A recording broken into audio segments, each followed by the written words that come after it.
Siguiendo con lo que hablábamos en el videoblog anterior, pues debo decirles que según la hipótesis más generalmente admitida, en el principio de las civilizaciones humanas, los dioses eran diosas, es decir, los dioses eran de naturaleza femenina.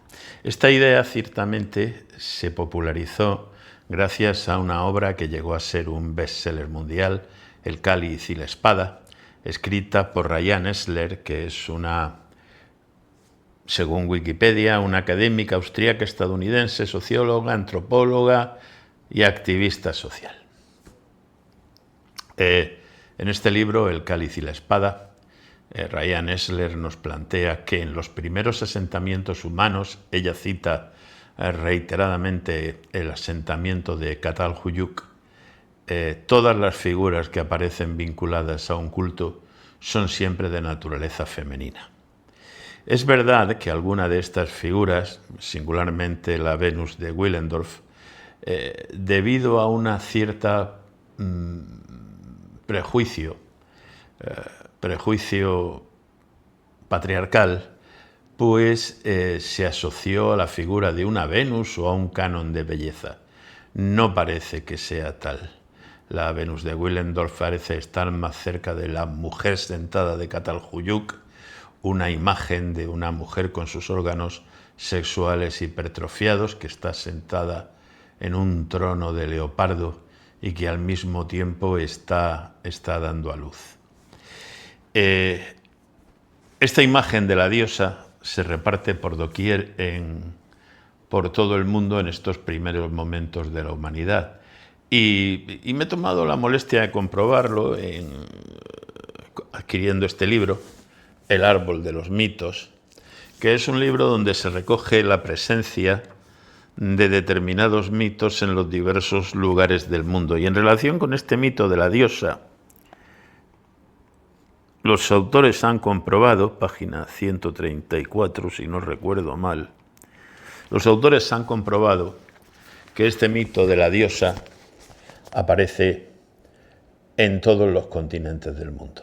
Es decir, es un mito común a toda la humanidad. Luego presenta aspectos particulares que ya o están más extendidos o menos.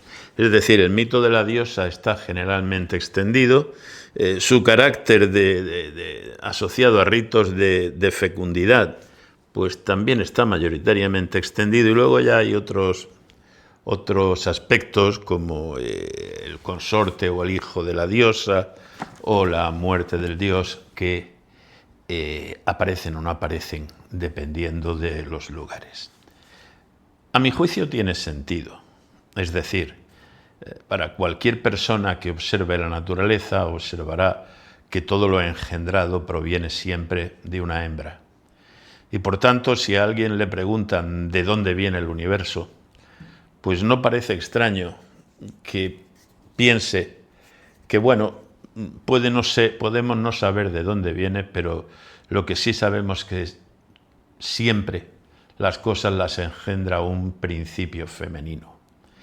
Y este principio femenino, como Dios generador, como diosa generadora en este caso, pues parece que se asienta bien en todas las civilizaciones. Y si observamos, por ejemplo, el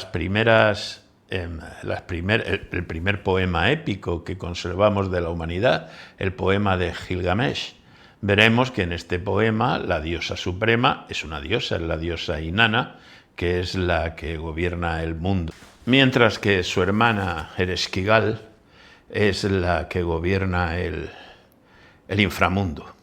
Y también aparece el descenso de Inanna a los infiernos, a los dominios de su hermana Ereshkigal, que luego aparecerá también en otras civilizaciones.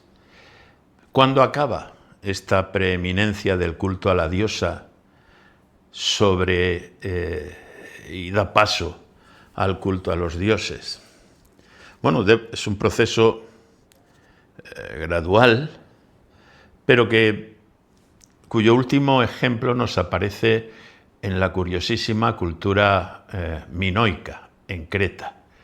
En Creta, en la cultura minoica, tenemos la suerte de que podemos distinguir fácilmente los personajes masculinos de los femeninos. Los personajes masculinos suelen estar representados con un tono bronceado de piel, cual si fueran aborígenes caribeños, mientras que las mujeres están representadas con un tono de piel blanquísimo, cual si fueran oriundas de Escandinavia.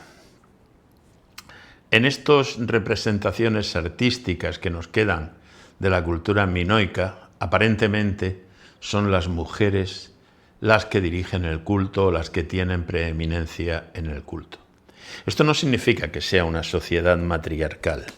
Esa idea de si no es patriarcal es matriarcal y si no es matriarcal es patriarcal, es una idea, esa dicotomía es una idea tan moderna como errónea.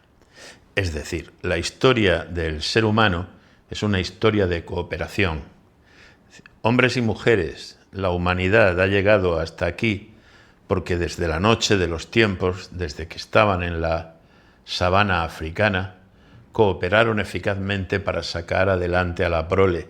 Y nosotros somos hijos de esos primeros ancestros que cooperaron para conseguir que nosotros hoy día pudiésemos estar aquí. Fueron los años y la civilización los que fueron cambiando, y no en todas partes del mundo igual. Quizá mañana veamos el papel de la mujer en Egipto y el papel de la mujer en Roma, por ejemplo, cuán diferente era en los mismos años. Fueron cambiando y concretamente en Creta pues terminó en el siglo XII a.C. En el siglo XII la invasión de los pueblos del mar, que también se hace coincidir con la explosión de la isla de Stromboli, mitos asociados más adelante a la caída de la Atlántida. Recordemos que en el siglo XII es teóricamente cuando se produce la guerra de Troya y también el hundimiento de la Atlántida, mitos que solo nos contarán 4 siglos más tarde un poeta al que se le llama Homero, si es que Homero existió, y un filósofo, Platón, que es el que nos habla del mito de la Atlántida. Es interesante en el arte minoico tanto lo que se ve como lo que no se ve, porque no solo se ve una especie de relación igualitaria hombres-mujeres, sino que, siendo la principal potencia del Mediterráneo oriental hasta el siglo XII, lo que no se ve es ninguna manifestación artística donde aparezcan armas, batallas, donde se enorgullezcan de su flota de guerra, con lo cual uno llega a preguntarse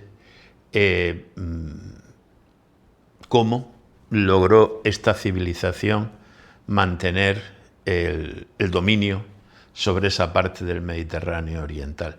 Como digo, no lo sabemos, porque además en el siglo XII el Mediterráneo dejó de escribir. Hasta esa fecha, minoicos, micénicos, escribían en lineal A, en lineal B, y durante 4 siglos, tras la invasión de los pueblos del mar y las catástrofes que les he mencionado, desapareció todo rastro de escritura en esa parte del mundo, hasta que 4 siglos después los fenicios introdujeron el alfabeto en Grecia, bueno, y en todo el mundo conocido hasta ese momento, y permitieron que la humanidad volviese a registrar sus memorias.